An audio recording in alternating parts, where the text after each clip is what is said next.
Good afternoon, ladies and gentlemen. Welcome to the White House for your daily briefing. On the Ides of March. The Ides of March. I didn't see the movie. Did you see the movie? But I plan to. And I love the play. You chat with Clooney last night, did you? I don't have any announcements to make at the top of the briefing. Being a guest last night.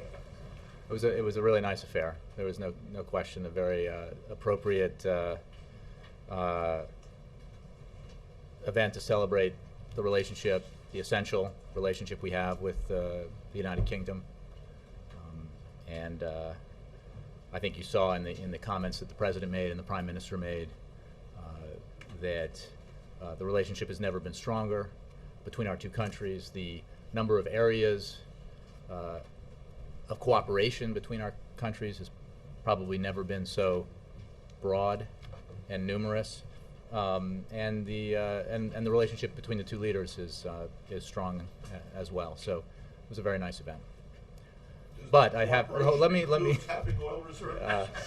go to questions. The Associated Press, Jim. Thanks, Jake. Two topics. Wanted to ask you about Karzai's comments today. He wants any immediate pull-out of NATO forces from rural areas and villages, pulling back to bases. He also wants Afghan forces to take the lead in 2013. Wondered if either of those are consistent with where the President stands right now in Afghanistan and on the Taliban and its declaration that they are stopped discussions. Isn't that a major setback in terms of what the President wants to do in Afghanistan? Well, let me deal with the segments of that question. First of all, as you know, the President's policy, his strategy in Afghanistan is to draw down the forces that were surged into Afghanistan. That is happening now. 33,000 forces will be withdrawn. 33,000 U.S. troops will be withdrawn by the end of the summer. As he said yesterday in his comments in the Rose Garden, our strategy is to shift to a support role in 2013 and to complete the transition to full Afghan security lead in 2014. So it's, without getting into the specifics of what you do in certain parts of the country and the nature of different deployments, it is consistent to say, as we saw in Iraq, that that kind of transition involves a change in the footprint as more and more portions of the country are turned over to Afghan security lead, which is happening already. So with regards to the statement from the Taliban, we support an Afghan-led process towards reconciliation. There is no likely resolution to the conflict in Afghanistan without a political resolution. And our conditions for participation in that process by the Taliban have been clear in terms of the reconciliation. Those who would be reconciled need to lay down their arms, renounce al-Qaeda, promise to abide by the Afghan constitution. And we continue to support that process. The Taliban claims that the U.S. has changed the terms for those negotiations. Is that the case? The terms have been, as I've stated them on many occasions and just did again. The fact also is that this is an Afghan-led process that we support. And it is also true that we're not going to get into great detail about every conversation we've had or meeting we've had with the various parties, but we broadly support a process here that is essential to the long-term resolution of the conflict in Afghanistan. On another subject, reports today that the President and Prime Minister Cameron discussed tapping strategic oil reserves. What's the status of the White House's attempt to tap the SPR, and are you having those kinds of discussions with other foreign leaders? Because obviously you want to do this with international concurrence. Jim, the suggestion that energy issues were among the topics discussed by the British Prime Minister and the President should not be surprising. That was certainly, those energy issues were among the topics discussed in the meetings that they had. It is inaccurate, as was reported today, that any kind of agreement was reached on a course of action, or that any kind of timetable associated with a course of action was agreed to. Those reports are wrong. They're false. Right? Jay, you talked about the strategy being to draw down the troops and to proceed with that. But in terms of the goal of the mission, how can the events of recent days not be a setback to that, with the Taliban suspending the nascent talks? How can you achieve that goal of turning over security to the Afghans with all of these setbacks? Well, Karen, I appreciate the question. It is certainly the case that our challenge in Afghanistan has been and continues to be and will be difficult. What is also true is that since the President began implementing his strategy with its very clear focus on the top priority of ultimately defeating al-Qaeda, we have met with success and we have achieved significant progress. Some of the events that you refer to are clearly tragic and unfortunate and don't make the mission any easier to accomplish. But what we do know is that our men and women in uniform in Afghanistan are the very best in the world, and they have done a tremendous job to this point in implementing the President's strategy. And even amidst these difficult times, they are continuing the process of transferring, making that transition to Afghan security lead. We are withdrawing American troops as part of the President's plan. We will continue to do that. We will continue, as we do, to strengthen the Afghan security forces. We will continue to take the fight to al-Qaeda across the region, to diminish and ultimately defeat core al-Qaeda, which is based there in the region. And in accordance with the President's strategy as agreed to at Lisbon by NATO, we will finish the transfer to Afghan security lead in 2014. And that's the mission, and we are sticking to it. How concerned is the President about the implications of recent events on what you hope to do at the NATO summit, what you hope to announce, and what you hope to maybe cite as progress? Well, again, I would not in any way attempt to suggest that the Koran burning, the incident last weekend involving the civilian deaths, or anything but unfortunate, tragic, and terrible. And they clearly do not help the cause of the mission. But it is also the case that there have been difficult times in the course of our efforts in Afghanistan in the past, and we have continued to focus on the mission. We have continued to maintain the highest levels of professionalism in executing the mission, and we have made great progress because of that. And the important aspect of all of this is that the President knows where we are going with this strategy. He laid it out clearly. He took a situation that existed when he was sworn into office in Afghanistan, where there was great murkiness about our goals there, our purpose there, whether we had the right force structure, whether we were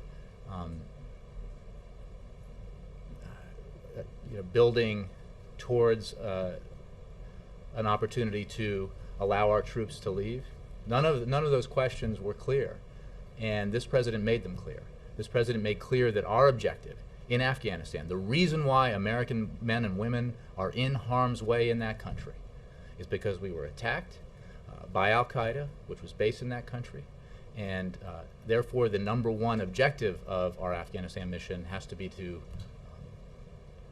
disrupt, dismantle, and ultimately defeat al-Qaeda. In support of that, we have to stabilize Afghanistan enough, stabilize the government enough to give it the space to fully train up the necessary Afghan security forces so that Afghans can take responsibility for the security of their country.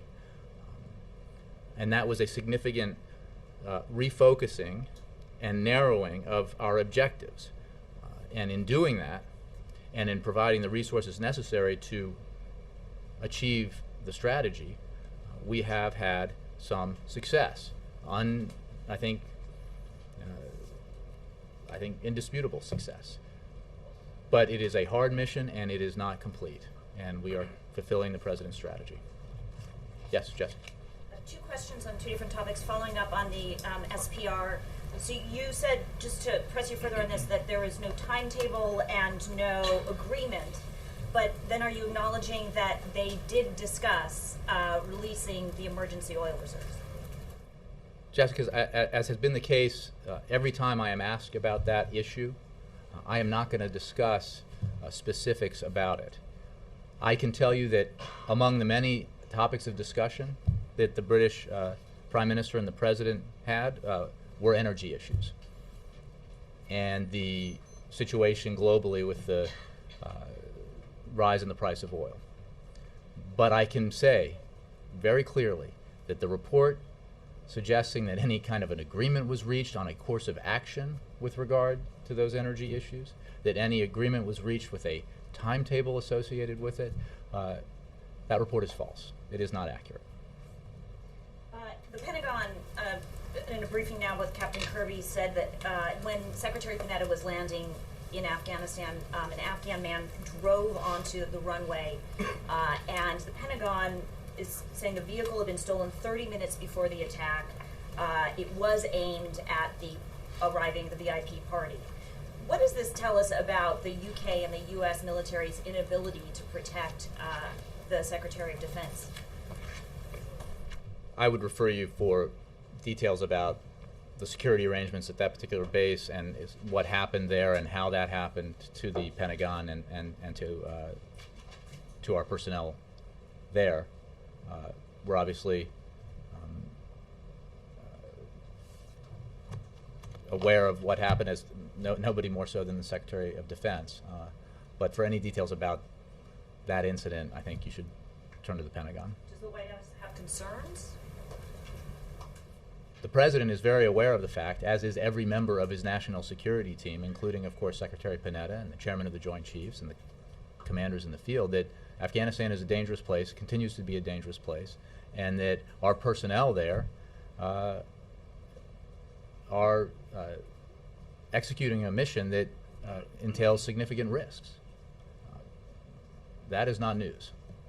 So, but again, for details about this incident, I would refer you to the Pentagon. Specifically about the inability, there's a 30-minute gap there between the time this car was stolen. Sure, Jessica, I understand, but these are details about an incident that may or may not be reflective of a broader questions about either that base or base security, and I just am not in a position to adequately address questions about of that nature. Let me, Roger. Yeah, I'd like to try the SPR stuff a couple more times. Surprise. Has the what kind of coordination is underway right now? If there's a decision to go ahead with SPR, can you talk about the mechanics a little bit? No. And again, that is pure speculation that doesn't even comport with the pure fact that I just bestowed upon you, which is that the report of any kind of agreement or timetable associated with agreement related to a course of action is just wrong. So, of course, the United Kingdom, the leader of, the Prime Minister of the UK and the U.S. President in their discussions talked about the pressing issues of the day in which these two countries share an interest, and that includes Afghanistan and Iran and Syria, bilateral trade relationship, and energy issues, among others. So it should not be a surprise that that topic area was on the table and was discussed, but the reports that I think everyone's referencing when they're asking these questions were not accurate. So is it correct to infer that to the markets anyway, there's nothing imminent? I'm not. I am here to simply address, speak for the President, the White House, the administration, and make clear a factual assertion about this report. I'm not here to comment on the markets. Have you spoken to your British counterparts about how this story might have gotten out? Have you had any discussions with them? I have not. I don't have anything to relay to you about conversations with our counterparts. Hans, if I could just finish, I would. I certainly know that our friends overseas are not new to the idea that occasionally there are erroneous press reports. So are you Nora. working with them to sort of tamp this down? Hans, let me go here. I think I called on Bloomberg, so let me go to Nora. You know. So, sorry, who are we on? We're on Nora O'Donnell, CBS. The president, as you've made the case, has put in the tightest sanctions ever on Iran. As part of the sanctions that this administration has pushed is encouraging, of course, the EU to go through with an oil embargo that starts July 1st. That'll take about 1 million barrels of oil off the market a day. Mm-hmm. So given that and what that will do to oil prices and gas prices, what is the president doing to make sure that doesn't affect Well, I think the as American consumer and the British as consumer?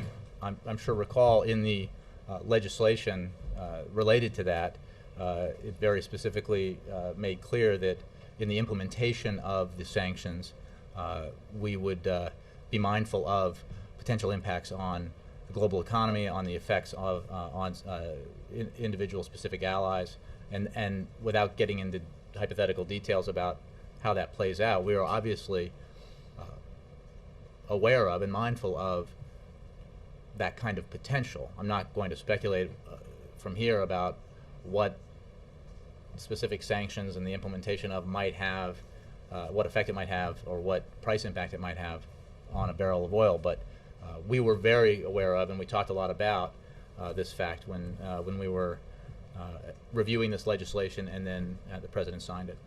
But there's a honest question to be asked, which is that what is the plan? I mean, you're going to take 1 million barrels a day offline. So is the administration encouraging others, Saudi Arabia and others, to put out more, or is the U.S. and the British going to make sure that they can make sure that the markets are not disrupted by releasing the SPR? Well, Nora, I'm just not going to get into hypotheticals about what course of action we might take, we and our allies might take, other countries might take, as events proceed globally here. The fact is that the issue that you raise is one we're obviously aware of and knew in advance was something that we wanted to be monitor very carefully. We also have a very keen interest in tightening the sanctions in Iran. As you noted in your question, we have been extremely aggressive with our partners in a broad coalition action against the Iranian regime in an effort to try to pressure Tehran to live up to its international obligations to abandon its nuclear weapons ambitions. That effort has already had a significant impact on the Iranian economy, on the political leadership, and we will continue to press from all corners to increase the pressure. Jake. Just to follow up on Jessica's question about the incident yesterday, there have been 8 green on blue incidents this year alone. 12 of the 59 coalition troops who have been killed were killed by Afghan supposed allies.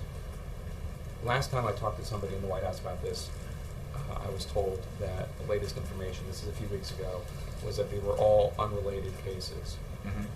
Is that still what the information you have? that these were all unrelated? I don't have any information that would alter that assessment, but that's an assessment that I think is more is made in more depth over at the Pentagon and elsewhere. It is important to remember, as I think I noted during one of my briefings, the huge volume of missions carried out jointly by U.S. and Afghan forces, daily, weekly, and effectively, which does not in any way take away from the terrible incidents that you cite, including those in the wake of the inadvertent burning of the Quran. So I don't have any information that suggests a different evaluation of the nature of these incidents. Perhaps the Pentagon does, but I think we have to remember how broad the mission is over there, how many operations occur with Afghan and U.S. forces working together towards the same goal and effectively in preventing the Taliban from gaining momentum and taking the fight to Al-Qaeda. So that's where we are right now. I would refer you to the Pentagon for more. Two more questions. The president said yesterday that the incidents and all these incidents in the last month or so would not quicken, this is not a quote, but they would not quicken the pace of U.S. withdrawal.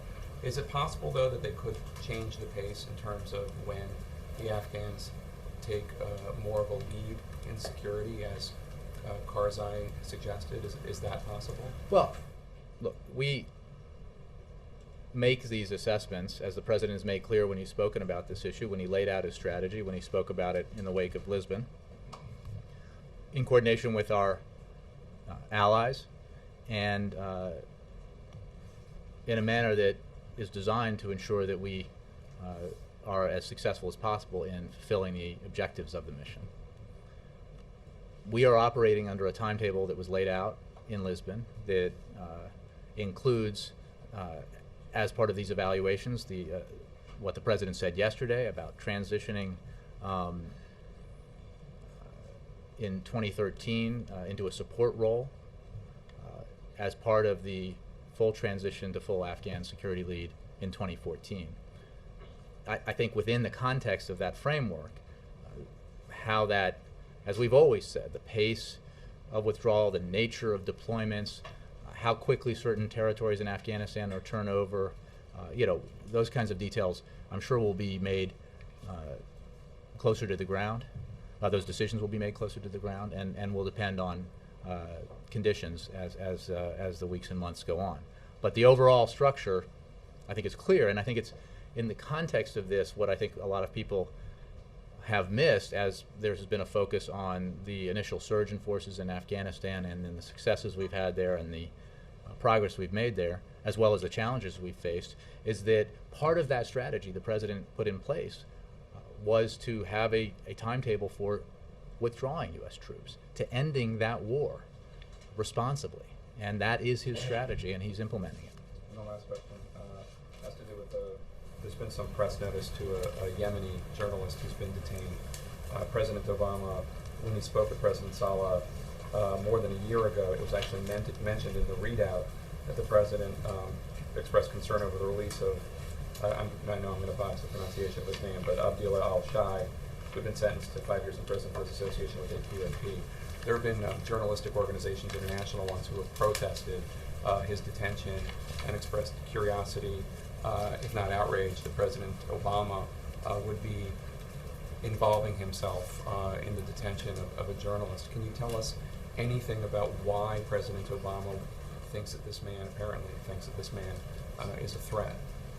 I appreciate the question, Jake, but I will have to take it because I don't have any information on it, but I'll get back to you. Kristen. Thanks, Jake. Vice President Biden just finished speaking a short while ago. He was calling out the Republican rivals by name. Is it fair to say he's going to be the official sort of attack dog or voice of the campaign until there is a Republican nominee? Well, I would refer you, your questions about this speech, which was a campaign speech, to the campaign.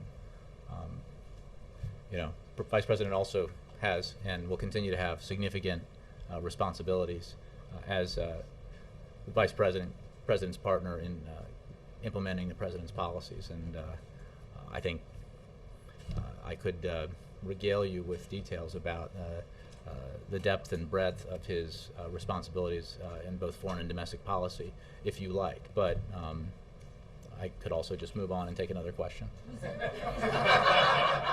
Was there a reason why the President spoke at the same time as the Vice President? Was there an attempt to downplay the Vice President's remarks? Certainly not that I'm aware of. I would refer you to the campaign. You know, the as you know, we generally try to keep our schedules tight. Sometimes they slide, but I would refer you on the Vice President's schedule on this event to the campaign. And also, Jay, the U.S. Roman Catholic bishops are signaling that they will continue to fight for what they're calling a broader religious exemption to the employer birth control mandate. I'm wondering what your reaction is to that. And there's also been some discussion that they would welcome more dialogue with the executive branch. Is that something that you would be amenable to? Well, we have had a dialogue with a lot of stakeholders on the issue of providing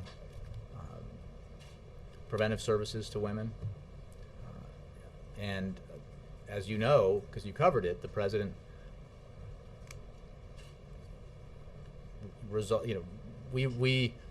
he brought the process to a solution here that met his two objectives: to ensure that women across America, no matter where they worked, were able to get the same preventive services, including contraceptive services, and without having to pay for them, and that those with religious objections would not have to, institutions, for example, like colleges and universities, would not have to provide or pay for contraception if they objected to doing so. And that is the solution that we reached. And you know, we continue to have discussions with stakeholders on the issue of self-funded plans, so-called self-funded plans, as we made clear we would. But the President's position here, the solution that was reached here to achieve these two objectives and to find that balance has been reached. And you know, we firmly believe that it achieves the goals that the President set. Wendell, sorry, and then Carol. The SWIFT financial service, as I understand it today, severed ties with most, if not all, of Iran's banks. What do you expect the impact to be? How quickly? Well, I wouldn't speculate except to say that it is part of a process of tightening sanctions. It is part of a process of isolating Iran and making clear to the Iranian leadership that there is a price to pay for their intransigence, their refusal to abide by their international obligations, their refusal to adequately reassure the international community that its nuclear intentions are peaceful and non-military, non-weapon related. And you know, we have made clear, as we did earlier this year, that when it was the case that we had already implemented the harshest sanctions with the broadest international coalition in history, that we were going to continue to ratchet them up. And this is certainly, as part of the international effort, this is part of it. You don't want to give an assessment of how steep this price is that... well, I think I would point you to experts in terms of maybe over at Treasury about what the specific impact of this course of action would be. The overall, the broader impact and the goal is to you know, raise the price of intransigence, and that and we will believe it will have that effect as part of the overall sanctions regime. Mitt Romney says one of the problems with the price of oil is that the U.S. has not convinced the rest of the world it will be energy independent. What's your reaction to that? Well, I didn't see that comment, and I would simply say that President Obama, from the time he came into office, and has pursued a policy that is driven by that goal, increasing America's energy independence, reducing our dependence on foreign sources of energy for economic reasons and national security reasons. And certainly he has been more aggressive in doing that than any of his 43 predecessors, I think it's safe to say. And he has pursued an all-of-the-above energy strategy that includes not just aggressively increasing oil and gas production, fossil fuel production domestically, but insisting that we explore all energy alternatives, wind, solar, biofuels, advanced battery technology, that we take action like he did when he worked with the automobile companies to put in place historic fuel efficiency standards, which by themselves will save American consumers $1.7 trillion and reduce our consumption of oil and therefore our consumption and dependence on foreign oil by something along the lines of 12 billion barrels. So those who suggest that it's an important goal to pursue are right. What's also important is that you have the policies that prove you're trying to pursue it. That as the president made clear today, just drilling is not a plausible solution to our energy challenges. The math doesn't work. You have to do everything. You have to do oil and gas. You have to do nuclear. You have to do alternative energy sources. Because if you don't, you will continue to have a situation where the United States depends heavily on foreign countries for oil and depends heavily for its foreign oil imports on a region of the world that has historically been very unstable. So all of the above, that's the appropriate approach. And all of the above doesn't mean drill, drill, drill. It means drill, invest, and take executive actions and legislative actions to ensure that we have greater energy security. I appreciate the question, Wendell. All right. There's been a lot of attention paid to a New York Times op-ed by a departing Goldman Sachs exec, and I know the White House is very proud of the increased regulations on Wall Street under the Dodd-Frank bill, but I wonder if you could speak to the culture of Wall Street and whether you think that has improved at all since the financial collapse. All right, I'm not going to comment on one employee of one firm. I think that the point I would make is the one that you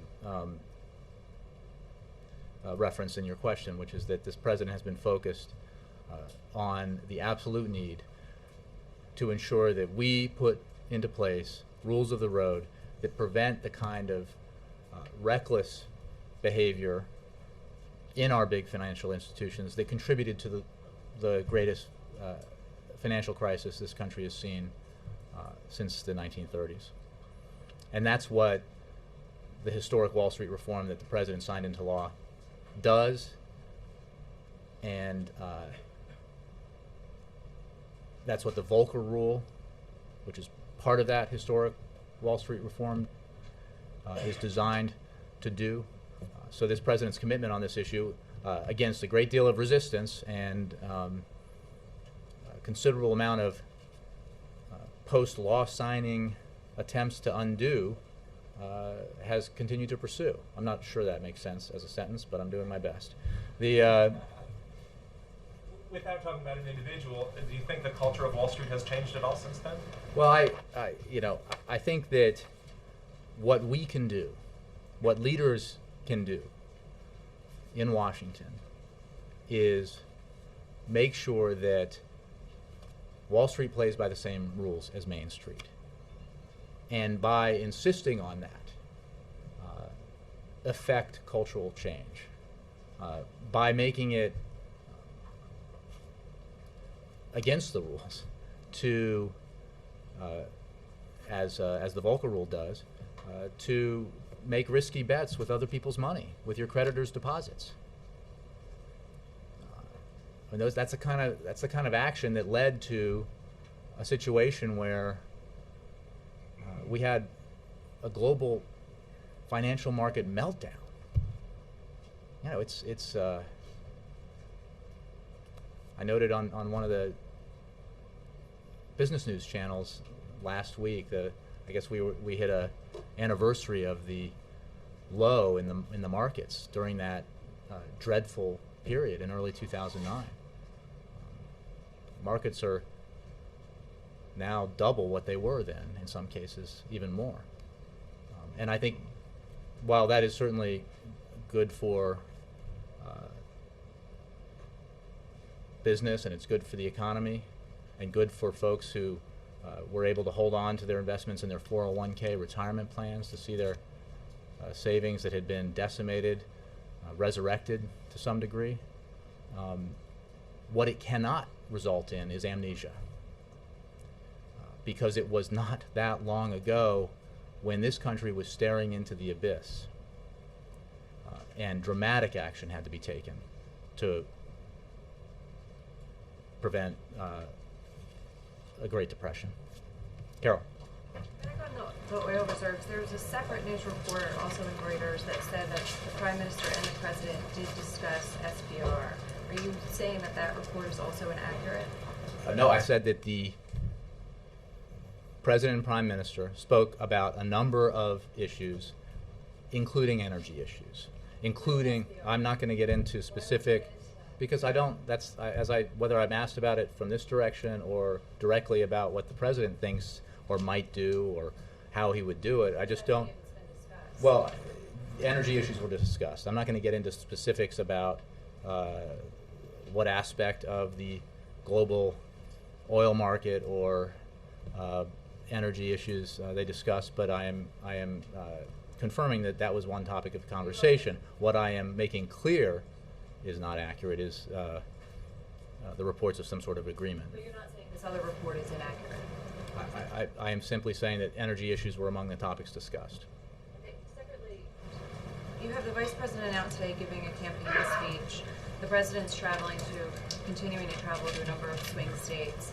There were a number of bundlers who were invited to the state dinner last night, and you have him giving increasingly sort of fiery speeches. Or do you still maintain that this White House is not in campaign mode? I still maintain that the President is still spending the vast preponderance of his time on his official duties, as is everyone who works here. There is a campaign, of course, and it is active and doing the things that it does in preparation for the time when there is a general election nominee for the other party and there's a debate to be had more directly. I'm going to have to just take issue with the idea, I hope anyway, that Maryland is a swing state, but that is where he traveled today, where he gave a speech about energy. Well, he's also doing a number of fundraisers. He's traveling on Friday. He has been going to Well, he Washington certainly State. has been having political events, and we've made clear about that, and he is participating in that way in his campaign, but that, as a share of his time, it is still fairly minimal. But I've been very clear, and others have been very clear, that that percentage will increase as the year progresses, and especially once there is a Republican nominee. How do you gauge it now? Or do you think it's increased in the last month? Is it? I think it has, from the formation of the campaign, I'm sure it has steadily, but very gradually increased. I think it ebbs and flows depending on what the schedule allows. But it's again, this president has support, obviously, in his own party. He did not have to engage in a primary fight, and he has therefore been able to focus the vast majority of his time on his official duties, and he'll continue to do that for as long as possible, as within the confines that a general election campaign creates. Mr. Knoller. What about the preponderance of his public time? Would you admit that is increasingly political? No, I would admit that there will be a gradual increase in the amount of his time that he spends on political events, but we are a long way from the point where that becomes a significant part of his schedule. We're just not there yet. The president gave an energy speech today. He gave a speech that addressed the fact that when we're trying to get the country moving in the right direction, adopting an all of the above approach, that unfortunately we have some folks who, by the nature of our system, are charged with the task of governing along with us, who seem not to believe, or seem not to believe that we need to have anything but fossil fuels to secure our energy future, and seem to think that even talking about alternative energy sources is funny. And I think calling them flat earthers is appropriate. Isn't that a campaign message? No, it's a policy message. We believe we have to do this for the sake of America's economic future. It is simply not an option to say that we can just keep drilling with 2% of the known oil reserves in the world when we consume 20% of the world's oil. It's just, I was a mediocre math student, but that doesn't seem to work out. That won't work out well for the United States. So, what do? We aggressively, because we're America, innovate, invest, insist that the best technologies are made here, the best products are made here, and the best jobs are created here, so that we can kill two birds with one stone, grow our economy, enhance our national security. Lee. Given the current situation in Afghanistan, why is the president so confident that after 2013 or 2014, when all the U.S. troops withdraws from there, Afghanistan will not be used as a launching pad for attacks against the U.S.? It is the focus of the policy of the president to disrupt, dismantle, and defeat al-Qaeda, to stabilize Afghanistan enough so that Afghan forces can gradually take over security responsibility for their country. That has to be ultimately Afghanistan's future. And we have sacrificed greatly to, in our national security interests, but to ensure that that can come about. Obviously, there are challenges. Obviously, there have been setbacks. But the progress is also undeniable when you evaluate where we are against the objectives the president put into place when he announced his strategy. So it is the assessment of this president, it is the assessment of NATO, that the timetable that is governing the drawdown, that is governing the transition, is the right timetable. It is a timetable that will allow us to achieve our objectives, as well as bring our men and women home. And secondly, Afghanistan doesn't have enough resources to pay for its own soldiers. So who is going to pay for those soldiers after 2014? Well, I think that gets way ahead of where we are. The president made clear in announcing his Afghanistan strategy that we and our allies and a broad coalition of international partners will continue to have a robust strategic relationship with Afghanistan beyond the transition period.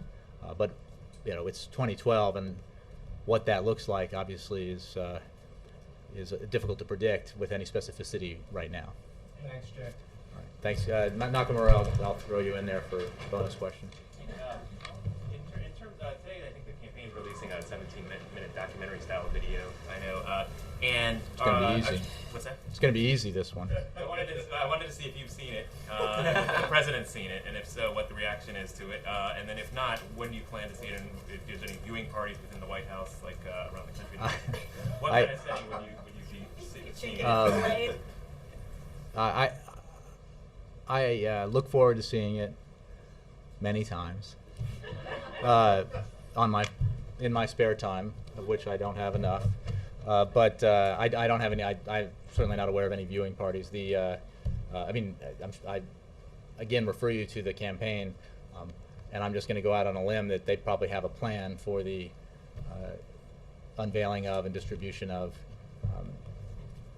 what I'm sure will be a very compelling film. They've talked about having viewing parties for supporters who've signed up early and stuff like that. But I just want to know if does the president has the president screened it? I haven't. Well, I mean, it is his campaign, but I haven't asked him whether he's seen it. But it certainly wouldn't surprise me if he has. Thanks, guys.